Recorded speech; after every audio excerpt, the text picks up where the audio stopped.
In 197 BC, on a steep ridge in northern Greece, in the broken hills of Thessaly called Cynoscephalae, two of antiquity's greatest military systems collided. On one side, the near unstoppable Macedonian Phalanx formed up, distant descendants of Alexander the Great's army. On the other side, the formidable, versatile, and flexible Roman legions were prepared and ready. By the time the day would end, one of these factions would prove to be superior in battle, and the balance of power in the Mediterranean region would shift forever. This is the story of the great Battle of Cynoscephalae. The crown jewel of the Macedon army, the right flank, was led by King Philip V himself. He advanced his troops forward and took an advantageous position atop the steep slope. The Macedon left flank, commanded by Nicanor, was held in reserve, either for tactical purposes or because they may have been still foraging and battle was not expected to occur anytime soon. The exact reason is not certain. His entire force was no more than perhaps 25,000 men in all, whilst the Romans, in contrast, had an army of equal numbers. The lead-up to this conflict can be attributed to as far back as 201 BC, when Rome had just defeated Carthage at the end of the Second Punic War. Hannibal was defeated. Carthage was broken. But Rome was no longer just an Italian power. It was now looking east. Across the Adriatic Sea stood the Kingdom of Macedon, ruled by King Philip V of Macedon. Philip had allied himself with Carthage during the war against Rome. He hoped Rome would fall. Instead, Rome emerged stronger than ever. Now the Romans wanted revenge and influence in Greece. Thus began the Second Macedonian War. The Macedonian phalanx was a wall of men, holding massive 12 to 18-foot sarissas, long pikes that projected forward like a moving forest of spears. It was devastating in frontal combat, nearly unstoppable on flat ground. But it had weaknesses. It struggled on uneven terrain. It had limited flexibility. It was slow to redeploy. The Roman legion was different. Instead of one massive block, it was divided into maniples, smaller tactical units arranged in a checkerboard pattern.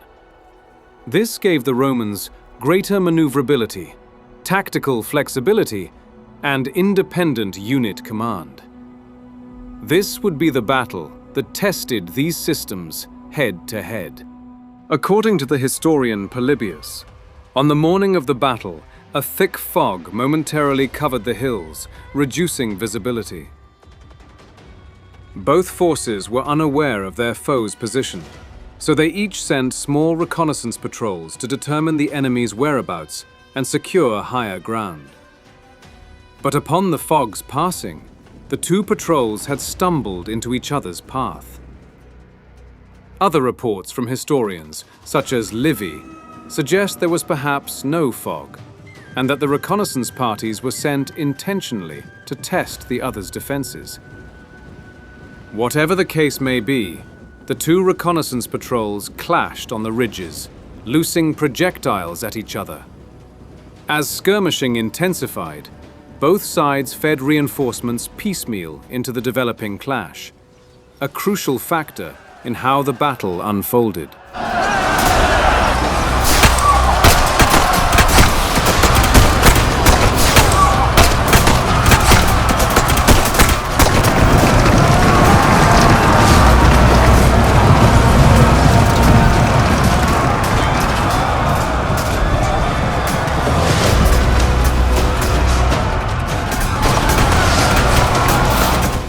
Roman commander Flamininus was keen for his men to hold that position, so he committed more troops to reinforce the position. Flamininus, a capable commander, knew all too well that Philip's objective was to clear a straight path down from the elevated ridge onto the flatter, more even terrain, which was where his phalanx troops were at their most deadly.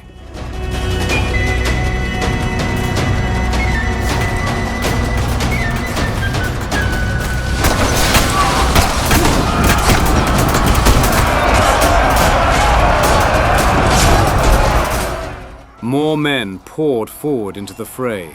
Men from either side were struck down by the dozens in the onslaught of javelins, arrows, and slings. The Macedonians had success in pushing back the Romans, but both sides had suffered heavy losses. Flamininus, commanding the left side of his army, opted to advance them into the battle zone to reinforce his remaining troops before they were completely wiped out. The Macedon troops rapidly withdrew back up the slope towards the safety of Philip's main force. The Roman legions advanced in lockstep, divided into maniples, smaller tactical units arranged in staggered formation.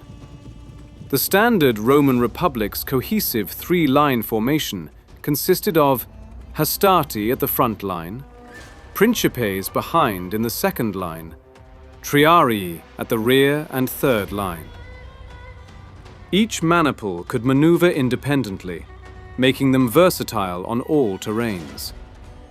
Where the phalanx was rigid and powerful, the legion was modular and adaptive. Seeing the Romans form up, Philip responded in equal measures. Commanding the right side of his army, he ordered his ranks up into phalanx formation. Once successfully deployed and fully aligned, they advanced downhill. Although not as maneuverable as their Roman counterparts, the phalanx was devastating in head-on engagements, almost virtually unbeatable from the front. Overall, the situation was not an ideal one for the Roman commander. On one hand, Flamininus did not want to face Philip's phalanx on flat terrain, knowing its strengths. Whereas on the hilltop, the Roman general knew that the phalanx would have severe difficulty maneuvering on the higher, uneven terrain. But on the contrary, his legions were still faced against an opponent on higher ground, who would be equally as deadly when descending from the hilltop, especially with pikes pointed down and forward. Trying to face them in a frontal attack was near suicide.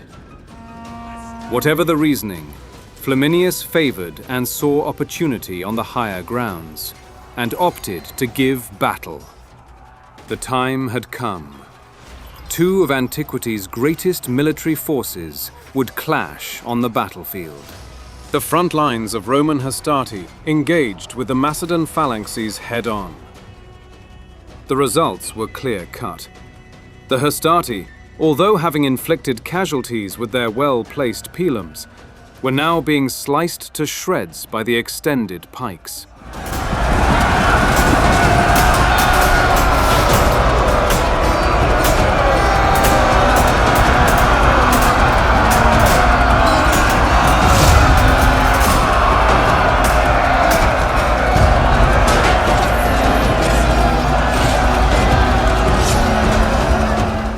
Philip's phalanx had the Romans exactly where they wanted them, in a head-on collision, with their enemies' backs toward the steep slope.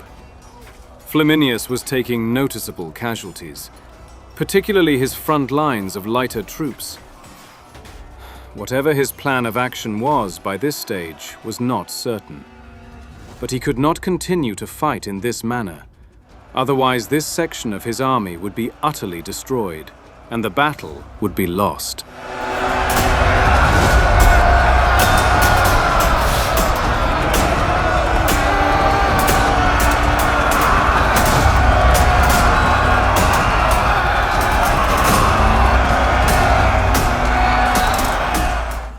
Philip's sarissas continued to drive forward in disciplined ranks. The Roman left began to give ground. At this stage, Philip's men appeared to have the ultimate advantage. It was at this point when Flamininus knew that now was the time to act. Without further delay, he rode to his right wing and gave the signal. The entire right side of his army advanced rapidly with good cohesion.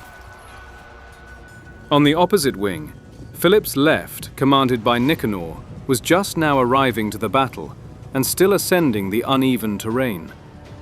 Nicanor's troops were arriving in fragments. They were disorganized, nor had their phalanx infantry formed into full phalanx formations. Before alignment could be achieved, the Roman right rapidly swooped down onto their position in a blitzkrieg style of attack. The African elephants in the Roman ranks cut through the Macedon troops at the front like a hot knife through butter. Instead of meeting a cohesive wall of pikes, they encountered partial formations.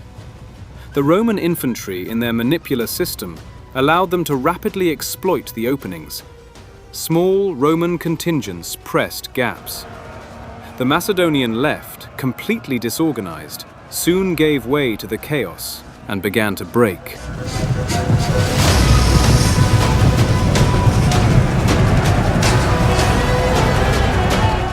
Without full cohesion, the phalanx could not function properly. Its strength depended on synchronized movement and uniform frontage. Here, on broken terrain, files lost alignment. Sarissa overlapped awkwardly or failed to present a unified front. The Roman right began to push back the Macedonian left. It eventually broke completely, its surviving troops retreating. The Roman troops pressed onward in hot pursuit.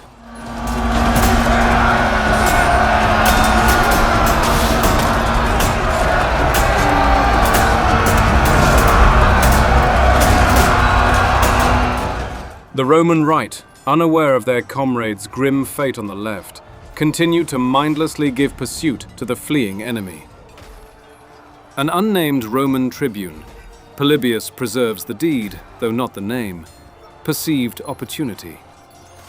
Observing that Philip's victorious right wing had advanced downhill and was now separated from its center, he detached approximately 20 maniples from the Roman right and maneuvered around the battlefield's contours. While the Macedonian right pressed forward against the Roman left, unaware of developments elsewhere, the Roman detachment struck its exposed rear.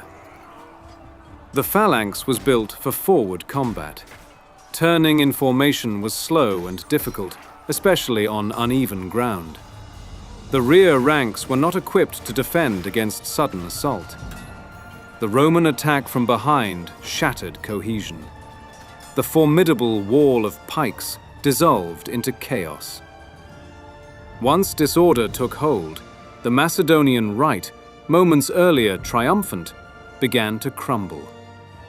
Roman legionaries closed in with gladii, striking at flanks and backs.